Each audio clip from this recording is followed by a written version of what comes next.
Current ఛార్జీలు తగ్గిస్తామన్న జగన్ ఆ హామీని అటుంచితే 9 సార్లు ఛార్జీలు పెంచి ప్రజలకు షాక్ కొట్టేలా చేశారని పెద్దాపురం తెలుగుదేశం, జనసేన, బీజేపీ ఉమ్మడి ఎమ్మెల్యే అభ్యర్థి సిట్టింగ్ ఎమ్మెల్యే నిమ్మకాయల చెండాజప్ప అన్నారు.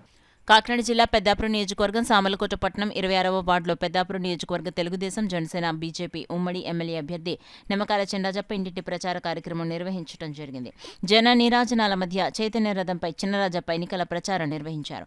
ఈ సందర్భంగా చెండాజప్ప మాట్లాడుతూ మద్య నిషేధం చేసి ఓట్లు అడుగుతానన్న జగన్ ఆ హామీని ఎందుకు నెరవేర్చలేదో చెప్పాలని ప్రశ్నించారు. 2.30 లక్షల ఉద్యోగాలు ఇప్పిస్తామని నిరుద్యోగులను మోసం చేయడమే కాకుండా మెగా డిఎస్సీ అని దాన్ని దగా డిఎస్సీగా మార్చారని దుయ్యబట్టారు. ఇసుక విధానాన్ని మారుస్తామని చెప్పి ఇసుకను అక్రమంగా దోచుకున్నారని ఆరోపించారు. 25 లక్షల ఇళ్ల నిర్మాణం చేస్తామని మాట ఇచ్చి మడిమ తిప్పారని తెలిపారు. ఉద్యోగులకు సిపిఎస్ రద్దు చేస్తామని హామీ ఇచ్చి వారికి సమయానికి జీతాలు కూడా ఇచ్చే పరిస్థితి లేదని ఎద్దేవా చేశారు. ఇలా అన్ని వర్గాల వారిని మోసం చేసిన జగన్ ప్రభుత్వాన్ని ఇంటికి పంపేందుకు ప్రజలంతా సంసిద్ధులు కావాలని చెండాజప్ప కోరారు. కార్యక్రమంలో పెద్దాపురం నియోజకవర్గ బీజేపీ నాయకులు విత్తనాల వెంకటరమణ, యువ నాయకులు నిమ్మకాయల రంగనాగ్, తెలుగుదేశం పార్టీ నాయకులు, కార్యకర్తలు, జనసేన నాయకులు, కార్యకర్తలు, బీజేపీ నాయకులు, కార్యకర్తలు పాల్గొన్నారు.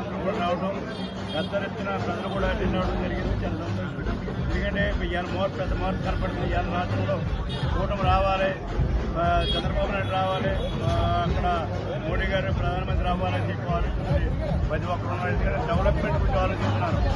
ఇవాళ ఇక్కడైతే 5 సంవత్సరాలు కూడా జగన్మోహన్ రెడ్డి గారు అభివృద్ధి చేయలేదు కనుక ఇవాళ ప్రజల్లో మార్పు డెవలప్మెంట్ విషయంలో రావాలి. గ్రామాల అభివృద్ధి చేస్తే, పట్టణాల అభివృద్ధి చేస్తే మరి ఇది పట్టించుకోలేదు.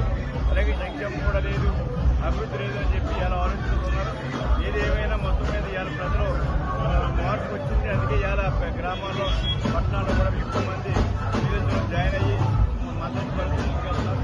మరి వచ్చిన వాళ్ళందరూ కూడా స్వాగతం పలికి అందరూ కూడా పడుకొని ఇవాళ రేపు విజయం సాధించి రాష్ట్రం